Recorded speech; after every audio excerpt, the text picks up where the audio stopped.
Assalamualaikum warahmatullahi wabarakatuh. Bersama kita dalam kapsul Ramadan 1444 Hijrah.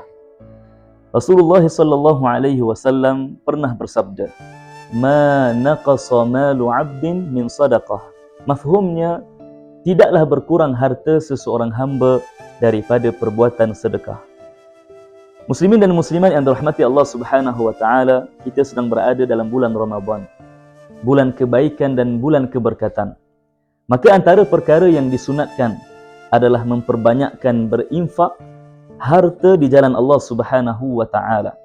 Secara umumnya di dalam bulan Ramadan dan secara khususnya ketika mana kita berada dalam 10 hari yang terakhir dalam bulan Ramadan.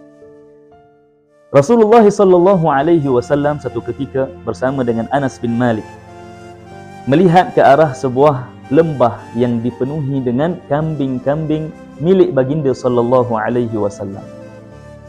Lalu datang seorang lelaki A'rabi menarik hujung baju baginda sallallahu alaihi wasallam seolah-olah dia meminta akan sesuatu. Maka marah Anas bin Malik radhiyallahu anhu kerana perbuatan itu yang menarik baju Nabi sallallahu alaihi wasallam. Lalu Nabi Muhammad sallallahu alaihi wasallam membiarkan Anas dan mengizinkan lelaki tersebut meminta apa yang dimahukan. Lalu bila mana ditanyakan, kata lelaki tersebut, "Aku mahukan apa yang berada di hadapan sana," iaitu kambing milik Rasulullah sallallahu alaihi wasallam. Lalu apa kata Nabi? Kata Nabi kepada Anas, "Ya Anas, a'tih, berikan kepadanya." Maka Anas bertambah marahnya terhadap lelaki tersebut, tetapi kerana perintah Rasulullah sallallahu alaihi wasallam, beliau menyerahkan kesemua kambing yang berada di dalam lembah tersebut kepada lelaki yang memintanya. Maka lelaki tersebut setelah mana dia pulang ke kaumnya, dia berkata, "Ya kaum, aslimu fa inna Muhammadan anfaqa infaqan man la yakhshal faqr." Kata lelaki itu, "Wahai kaum, peluklah kalian agama Islam. Sesungguhnya Muhammad menginfakkan harta dengan infak seseorang yang tidak takut akan kefakiran." Maka muslimin dan muslimat yang dirahmati oleh Allah Subhanahu wa taala, ini adalah akhlak Rasulullah sallallahu alaihi wasallam.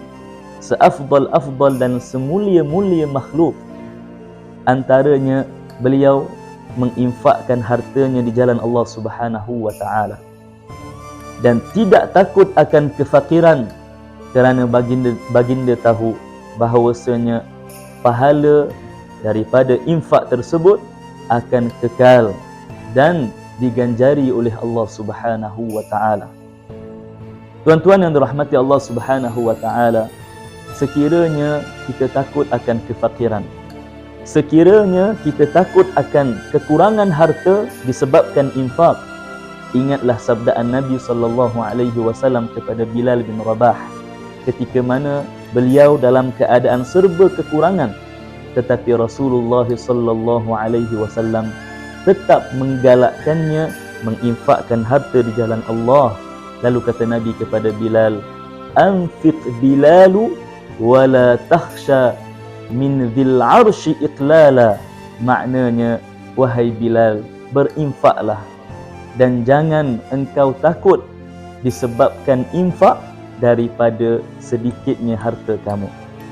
Maka mudah-mudahan Allah Subhanahu wa taala memudahkan urusan kita, memurahkan rezeki kita sehingga kita dapat mengamalkan apa yang telah diajarkan oleh Rasulullah sallallahu alaihi wasallam. Assalamualaikum warahmatullahi wabarakatuh.